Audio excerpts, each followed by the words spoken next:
ইসলাম আসার পূর্বে একটা জামানা ছিল, ওই জাহলিয়াত বলে জামানা। সেই জামানাতে নারীদের যদি ঋতু অবস্থায় থাকতো, নারীদের যদি মিন্স হতো, মাসিক হতো, তাহলে তাদেরকে বাড়িতে থাকতে দিত না। বাড়ির বাইরে একটা ছোট্ট করে ঘর করা হয়েছিল, ওই ঘরের ভিতরে তাদেরকে থাকতে দেওয়া হয়েছিল। ও বোন রে আমার, আমি আপনাদের আজ বলি, আপনাদের মিন্স হয়, মাসিক হয়, কত শান্তি করে ইসলাম আপনাকে থাকতে দিয়েছে। আপনার স্বামীকে আপনি ভাত খুলে দেন, আপনার স্বামীর পাশে আপনি ঘুমিয়ে থাকেন, যে কিছু করেন, ইসলামে কখনো বাধা দেয় না। তবে নবী আমার ওই কথাই বললেন যে ওয়ামুবতাগি ফিল ইসলামি সুন্নাতাল জাহিলিয়াত, এই ইসলাম দিনটা যেই ব্যক্তি মহিলা কিংবা পুরুষ হোক না কেন, যদি ওই জাহালিয়াতের নীতিতে পরিণত করে, জাহালিয়ার মতন করতে চায়, তাহলে আল্লাহ তাআলা সেই ব্যক্তির দিকে কখনো দৃষ্টিপাত করবেন না। ওরে সুবহানাল্লাহ, নবী আমার বললেন এই কথা, নবী আমার বলছেন যে ওয়ামুবতাগি ফিল ইসলামি সুন্নাতাল জাহিলিয়াত, নারী হোক না কেন, পুরুষ হোক না কেন, যদি ইসলাম দিনটাকে জাহালিয়াতের নীতিতে পরিণত করে, আল্লাহ তার দিকে দৃষ্টিপাত করবেন না। তৃতীয় নাম্বার নবী বললেন ওয়ামুত্তালিবু দা মিমরিন বিগাইরি হাক্কিন লা ইউহাররিকা দামাহু।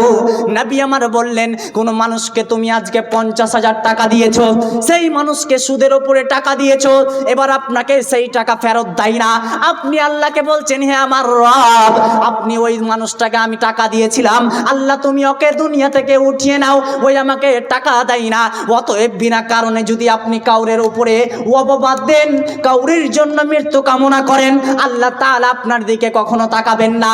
কারণ আপনাকে আমি প্রথমে বলেছি, নবী আমার বলেছেন সহিহ বুখারীর হাদিসে যে আজ পৃথিবীতে আল্লাহ তাআলা 3 শ্রেণীর ব্যক্তির দিকে তাকাবেন না। মিশকাত শরীফের হাদিস, নবী আমার বললেন আল্লাহ তাআলা 3 শ্রেণীর ব্যক্তির দিকে তাকাবেন না। এক নম্বরে হচ্ছে কি, যেই ব্যক্তি আল্লাহর হারাম নিষিদ্ধ কাজকে, যেগুলো হারাম রয়েছে, সেই কাজগুলোকে হালাল মনে করবে। দ্বিতীয় নম্বরে নবী বললেন যেই নারী কিংবা পুরুষ ওই জাহলিয়াতের জামানাটা, ইসলাম দিনটাকে জাহলিয়াতের জামানার মতো করে করবে, সেই ব্যক্তিকে আল্লাহ ভালোবাসবে না। তৃতীয় নম্বরে নবী বললেন কোন ব্যক্তির জন্য বিনা অপবাদে, বিনা কারণে যদি কাউরের মৃত্যু কামনা করেন, নবী আমার বললেন ওরে সুবহানাল্লাহ, ওই ব্যক্তিকে আল্লাহ তাআলা ভালোবাসবেন না। ভাইজান বাপজিরে আমার, আমি আপনার সামনে আয়াত পাঠ করেছি, ওয়ালা নাবলুওয়ান্নাকুম বিশাইয়্যিম মিনাল খাউফি ওয়াল জু'i ওয়া নাকসিম মিনাল আমওয়ালি ওয়াল আনফুসি ওয়াস সামারাত।